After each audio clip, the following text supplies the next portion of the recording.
Today on Beyond. This horse and this donkey think they're related. This is her little brother. They tend to fight a little bit, yet they're pretty much inseparable in every other way. Can sibling rivalry exist in the animal kingdom? She, more than anything, won't allow him to come too close to her.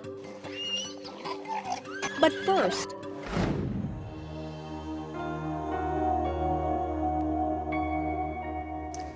we were all on a trip to Lake Tahoe to spend a Thanksgiving holiday. And my parents were coming home, and they were killed in a car accident, hit head-on.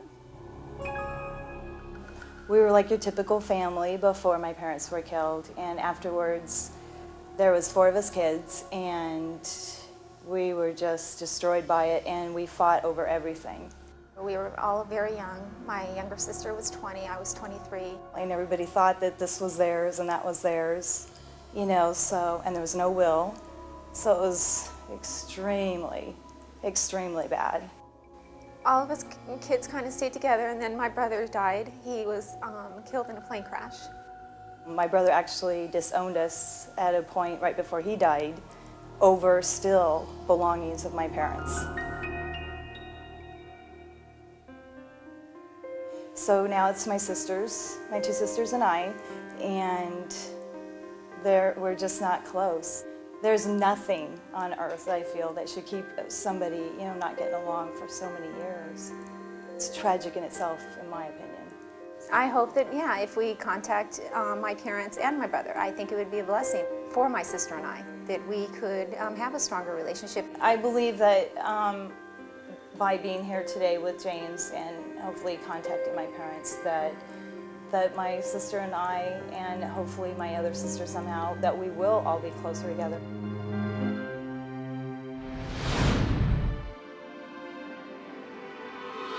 using his extraordinary psychic ability to communicate with spirits, he's transformed lives by unlocking mysteries and sharing secrets from the other side.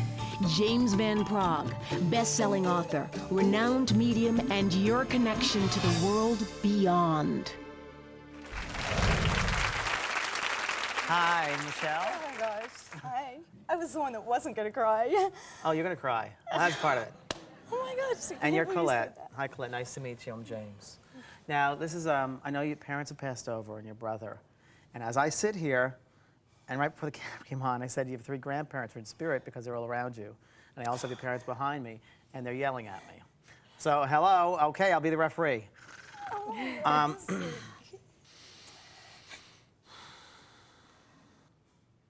was there someone who had fruit trees? You remember having the fruit trees? Did you grow up around a place where there were fruit trees, please? No, but I have fruit trees in my backyard. You have fruit trees now? You know, we grew up in Orange County, though, where there used to be fruit trees. Were there fruit trees around you when you grew up? Tomato plants. No, I don't like that. No, sweetie, that's not it. Okay. It's fruit trees. I want to come to you. Your mother's talking to me about you here, Colette. Okay? And I don't know if you have, go on. I don't know if there's a lemon tree. You understand about the lemon tree? And she's talking to me about it's been growing profusely. And there are going to be more of them. There are going to be more fruit trees you want to put in there. Understand that? Because the property's not done yet. We're just doing the landscaping now. We're just redoing it. Thank you. Because you know about the landscaping we're doing now, okay? Okay? I also will tell you the gutters need to be addressed. You're yes? right. Make sense?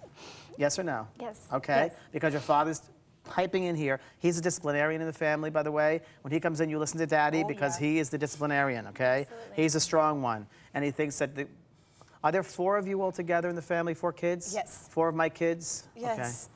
Because it doesn't stand, okay. You're 3 alive and 1's passed over? Yes. That's your brother who's passed over? Yes. Okay. Is he there? Your brother's right here. Oh, don't. Go on. He said he knew he was going to die. I know. He said he knew he was going to pass over. Did he tell you about it or something? But he knew he was going to pass over. I felt it. Oh, well, he knew beforehand. He said he was going to pass. Really? Uh-huh. I'm being shown a ventilator at one point here because he showed me like a respirator ventilator, whatever it is, and he's showing me this, and he didn't want to be survived because they said if he survived, he would have been a vegetable, and he didn't want that. He didn't want to live like that, and to him, he would have been trapped, okay? And So he's okay with that then, because he's really good that you pulled the plug. Thank you. Yeah, he's thanking you for that. And I just knew he needed that. Okay, that's a true act of love. That really is a true act of love. Hold on. Okay. Who's Mary? Or the name Mary? Or Marie? I have a daughter named Miranda. Miranda, okay. Do you think your mother watches over her, and do you say that to her all the time? Yes or no? Yes. Because she does. She never knew Miranda. She does now. I want you to talk to Miranda and ask her if she's seen Grandma. Because I think she might have told you. Told you, remember? I told you that maybe Miranda She was does. seeing things. Oh my She gosh. does. I told you. And she also colored a picture. She colored a picture of her grandma. Do you know about this? Miranda, my oldest daughter did. Okay, well, I'm being told about coloring a picture of Grandma. This is Grandma's telling me, okay? You know about that, as long as you know about it. Yes. Okay. You're lovely people. And life is an opportunity, Absolutely. okay? And you know what? We all have our ways of doing things. You have your way, your stubborn way, you have your stubborn way, and your other sister has her stubborn way, okay? Okay? Who are we to sit in judgment of each other? Not at all. Right? I want you to go and call your sister and tell her you're sorry. Okay. Tell her you're sorry.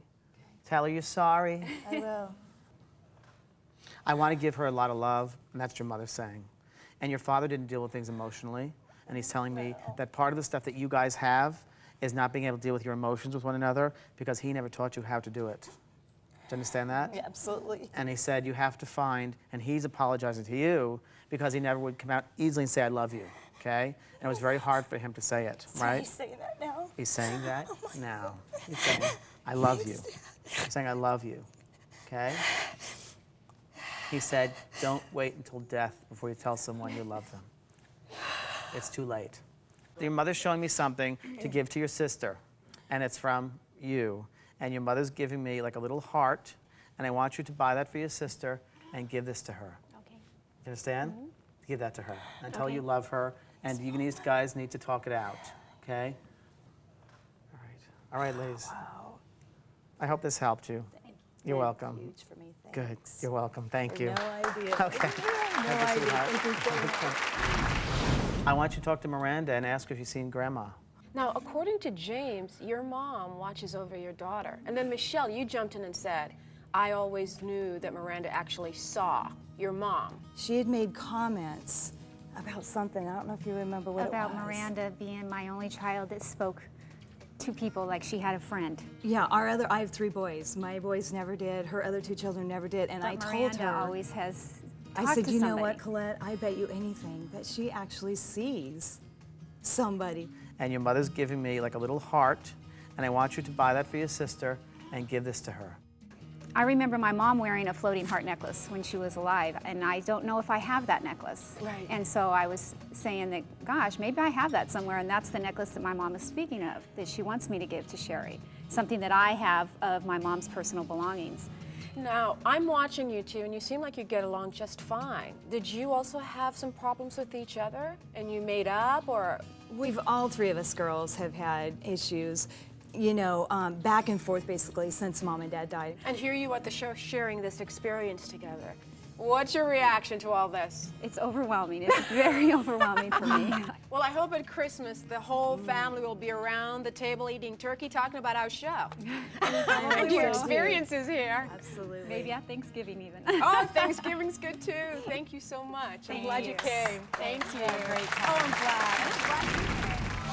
glad. Coming up, this woman's husband sends a warning. He said you had a dream beforehand Yes. that he was going to do this. Yes. He said she was warned in a dream that I was going to do this. But will she learn to listen to her dreams? Plus, straight from the horse's mouth, She didn't want to share her stall with him. No way. She's saying he's stinky. our animal psychic sets the record straight. Next, on Beyond.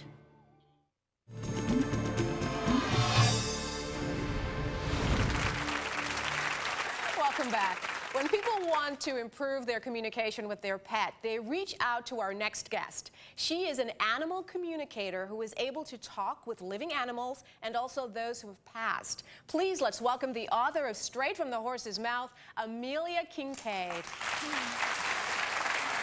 Now, I know a lot of people really, they get very obsessed with their animals. I have a friend, she's got 9 cats, and they're all in the answering machine. They all do a meow. It gets to be a lot. So I guess you must have a lot of people interested in what you do. People all over the world are coming forward in such huge numbers. Now, how exactly do you communicate with the animals? Well, what we're talking about is exchanging pictures. Every time you think a thought, even though you might talk about that thought, you're holding that thought in your mind. You're also sending out emotion. Now, one thing James talks about a lot on the show is that we all have the gift of intuition that makes us communicate with our deceased family and friends. Is this true when you're communicating with animals? Absolutely, it's the same thing.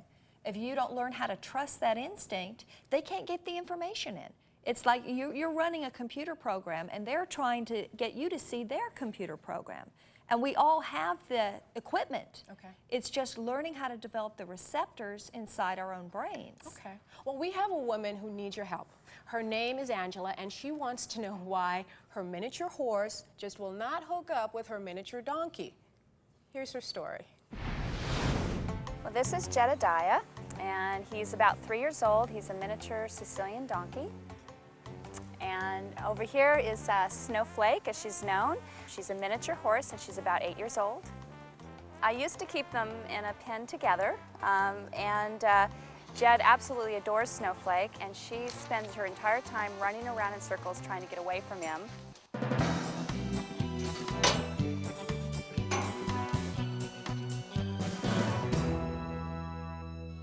Well, I'm really hoping that Amelia Kincaid can help us find out why it is that Snowflake doesn't want to be in the same pen as Jed, and perhaps resolve any relationship issues that they may have, and so they can live happily together. Please welcome Angela and her donkey, Jedediah, and her assistant, Tawny, and that Snowflake way over there. So, Amelia, tell us, what's the problem with these two? Well, he really feels like she's a mother figure. And she doesn't want to have anything to do with, you know, he's a younger guy. I got no problem with that. But she So feels basically, like, she's not his type. No, she feels like she's his mother. Now, what is it you hope Snowflake and Jedediah will do? Do you want to mate them? No, we just would like to keep them in the same pen together, and they tend to fight a little bit, yet they're pretty much inseparable in every other way. Who's John? We have a boarder at our stable named John. He goes out there with his little daughter Gillian and visits them. Okay. Yeah. What's the carrot cake here? Favorite food is carrot cake with cream cheese icing. Yeah, we do a lot of birthday parties at our place, and one of the favorite cakes is, of course, carrot cake, and the kids like to feed it to the donkey. Now, Amelia, John, carrot cake, how are you picking up on all this? Pictures. And when you get to the point that you practice this, and this is really learning how to quiet your mind, so that you can receive what they're sending. They're constantly trying to talk to us. Now, can you you start getting snips of conversation, and you Right. can get names. What's Snowflake saying?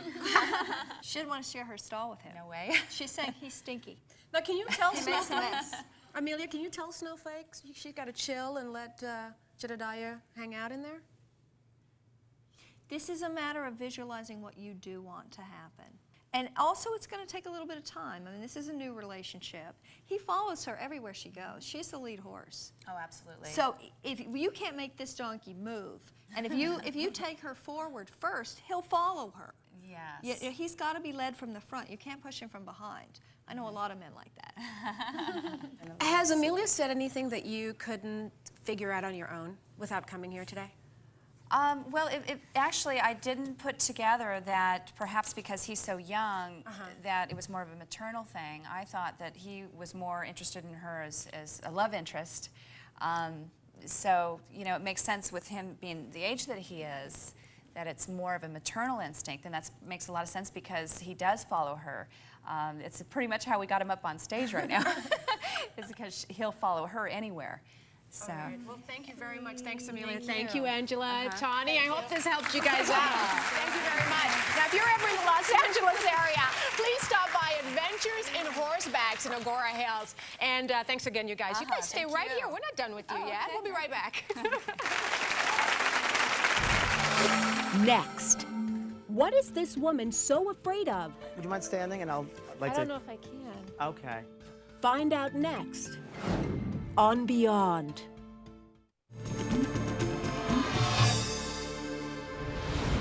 Okay. Someone knows someone that died with a drug overdose? Is that a son or a Husband, that's it. Okay, thank you. Is this your sister? Yeah. May I come to you, please? Because there's a lady here who wants to talk to you also. Okay?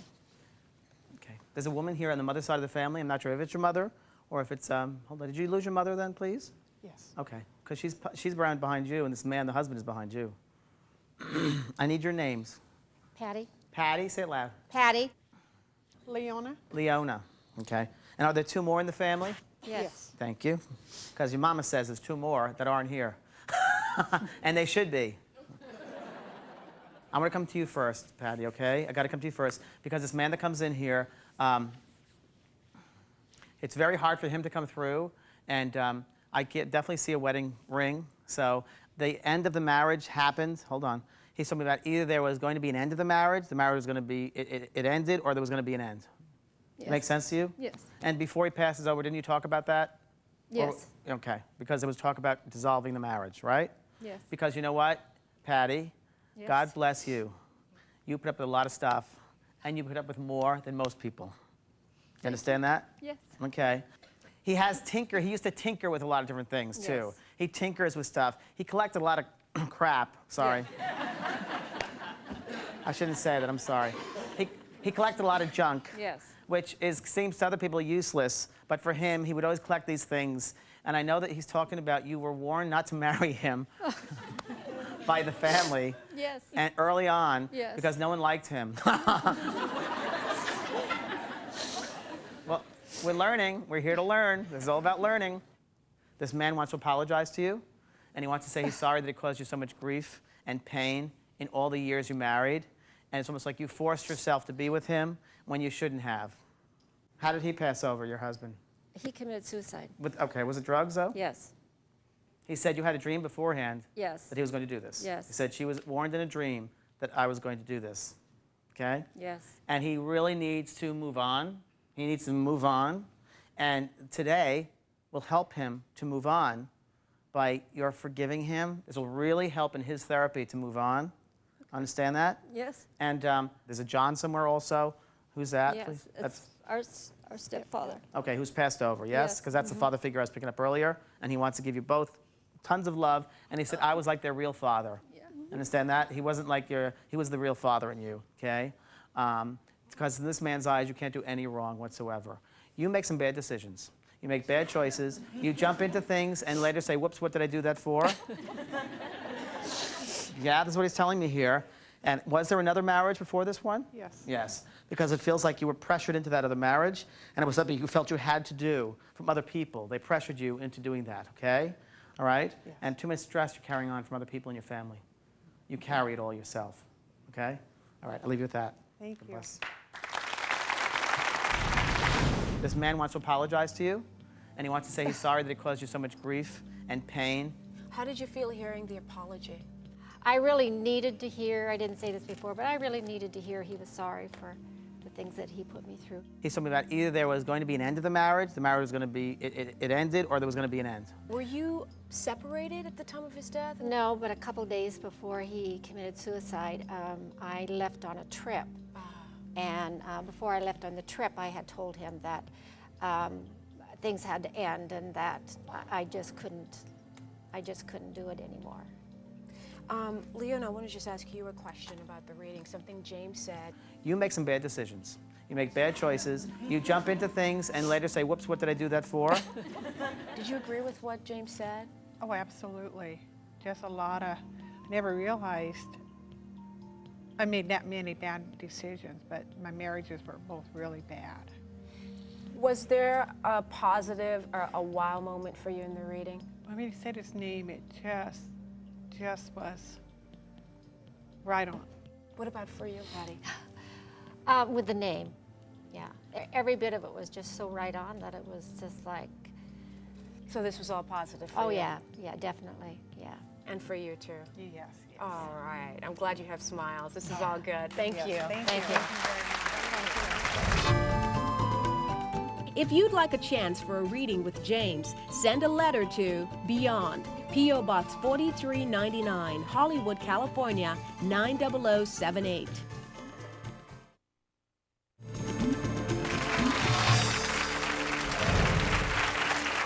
I was just thinking thinking about something you said to me when we first started doing the show. You said to me, the show is going to change you. You're going to learn a lot of lessons. Right. And one thing that's happened to me, I will say, since I've been doing the show, is I'm so grateful for everything in my life. You know, talking to people and dealing with a lot of the people on the show has made me so grateful and thankful for my life and for the people I love. Great. And the reason I brought that up was because you start appreciating things, and it also makes you very humble. It makes you feel, yes, it does. It's humbled me. Whenever you think you have it really bad, you go to other people's lives and say, you know what, someone else has a lot worse than we do. And so much more lost.